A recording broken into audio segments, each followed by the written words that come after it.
You've been sitting with your spine your whole life. You've stretched it, cracked it, maybe even tried to align it through yoga or breath work or some late-night meditation practice you found online.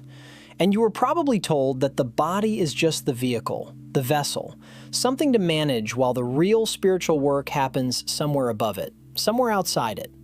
But what if the spine isn't just anatomy? What if it's architecture, specifically designed to carry something the ancient world understood and the modern world was made to forget? I want to be upfront about where this goes. This is not about yoga philosophy or chakra systems in the popular sense. What I'm going to walk you through comes from texts buried for nearly 2 millennia, rediscovered in the Egyptian desert in 1945, and largely ignored by mainstream religious institutions ever since. And there is a reason they were ignored. The same reason anything gets ignored when it shifts power away from the intermediary and back into the individual. Stay with me. Because by the end of this, the heat you felt at the base of your spine, that strange, sourceless warmth that you probably dismissed, is going to have a name.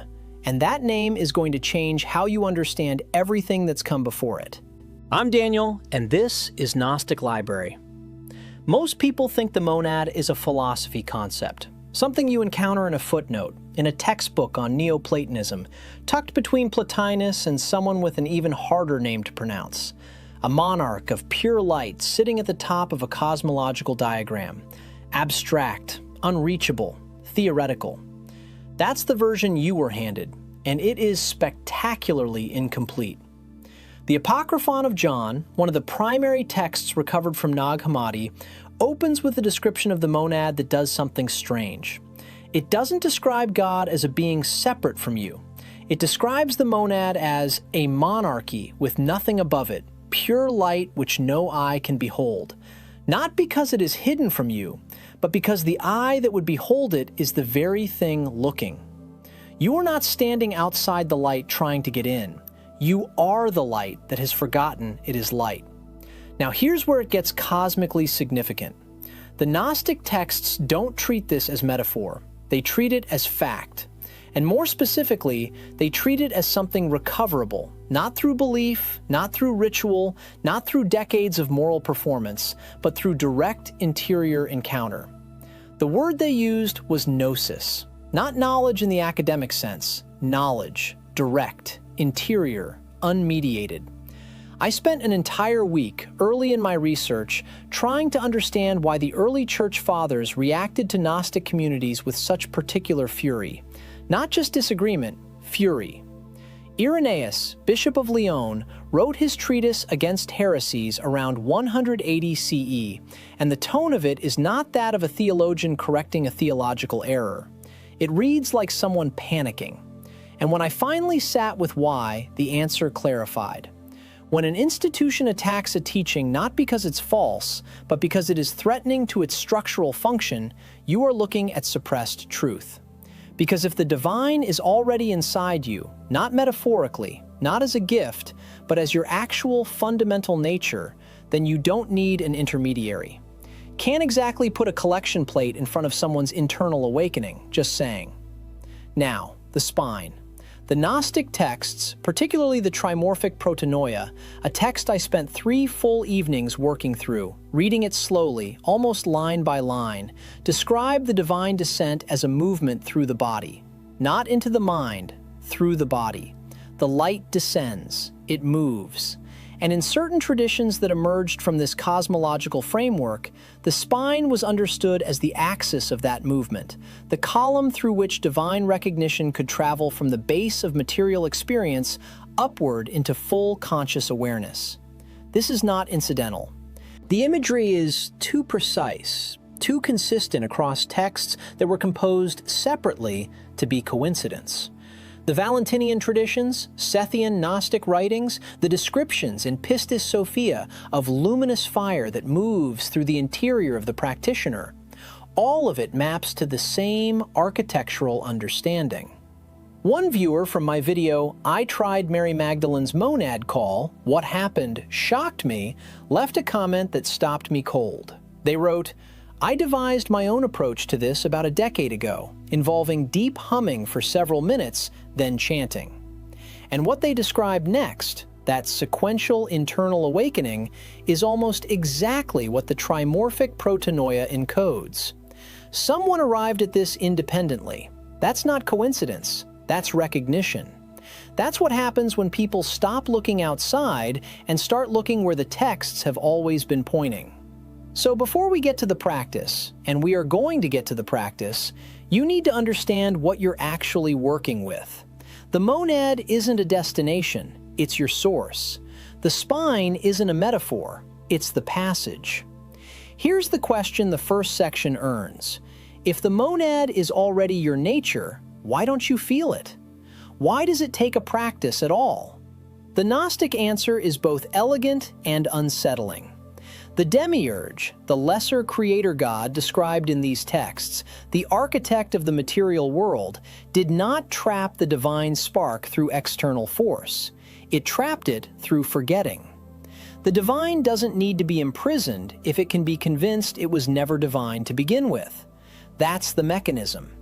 That's what the archons, the governing powers of the material system, as described in the Apocryphon of John, actually do.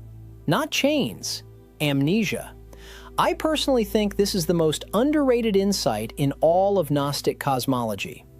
Not the dramatic cosmological war, not the fall of Sophia, though that's extraordinary. This. The idea that suppression doesn't require force if it can manufacture forgetfulness.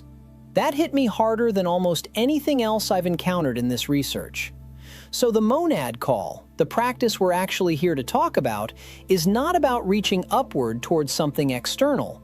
It is about reversing the amnesia. It is a declaration, not a petition.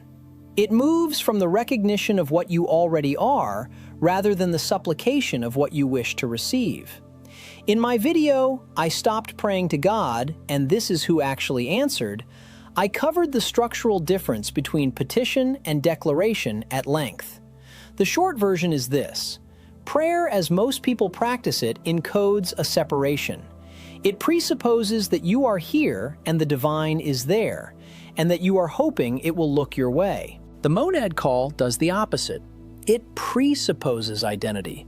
It starts from the premise that the separation is the illusion.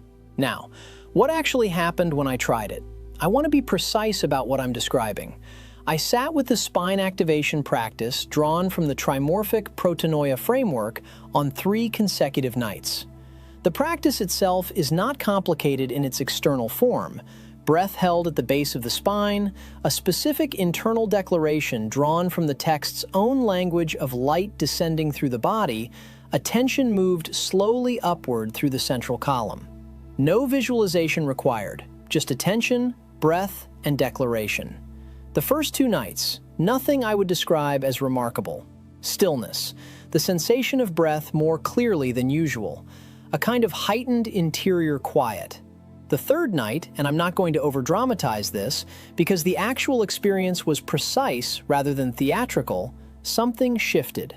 There was heat. Not imagined warmth, not body temperature, heat. Beginning at the sacrum, the base of the spine, and moving upward in a slow, distinct current. It lasted perhaps 4 minutes.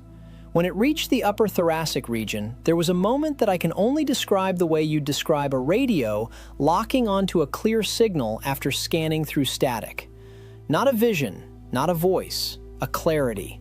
An interior alignment that I had not manufactured and could not have manufactured. I know how that sounds. I also know what I experienced. Here's the analogy that finally cracked the mechanics open for me. Imagine a fiber optic cable. The light doesn't originate in the cable. The cable is not the source. But when the cable is properly aligned, no kinks, no obstructions, no misdirection, the light moves through it without resistance. The spine in this framework is not generating the divine. It is allowing the divine that has always been present to move without obstruction. The practice clears the cable. The monad call activates the signal. This is what the Pistis Sophia describes as the light garment, the luminous structure that surrounds and interpenetrates the physical form. which the practitioner can learn to consciously inhabit rather than unconsciously inhabit. The difference between sleepwalking in a house and knowing every room. A viewer from my video, Church God versus the True God, What They've Been Hiding Your Whole Life, wrote something that has stayed with me. Once you seek inward, you will go through changes and start recognizing on the material world that it's false. That is not someone who read the theory. That is someone describing what happens after the recognition lands in the body, not just the intellect. Because that's the final point. The monad call is not a cognitive exercise. It is a somatic one. The heat is the data, the spine is the instrument, and the recognition that you are not a creature petitioning the divine, but a divine expression temporarily wearing the form of a creature. That recognition does not just change your thinking, it changes your nervous system. It changes the register you operate from. Stop petitioning, start recognizing. You were not made to look upward from a distance and hope something looks back. You were made to be the light that was never separated, only sleeping. And the spine, it turns out, is where it wakes up. If this landed somewhere real for you, leave a comment below telling me, what did you feel the first time you tried sitting with your spine as something more than anatomy? I read every single one. And if you're ready to go deeper, the cosmology, the texts, the full practice framework, subscribe, because that's exactly where Gnostic Library is going next.